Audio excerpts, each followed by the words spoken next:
So bago po mag 2014, malaya ho kayong nangingisda doon.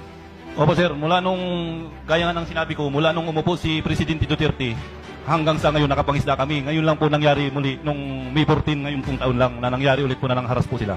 Po kayong sumama sa amin kami mangingisda. Dahil sinasabi ko lang po ang salubin namin kami mangingisda. Hirap na hirap po kami. Hindi po sapat ang ayuda. Malayang pangingisda lang po ang kailangan namin. Marami pong salamat.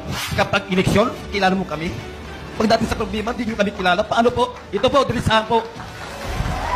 Diritsahan po. Sinasabi ko, sa salubin ko po, diritsahan po ako. Ang hiling lang namin po, maparalan namin mga anak namin, masaya na kami. Hindi namin kumpito sa maraming pera.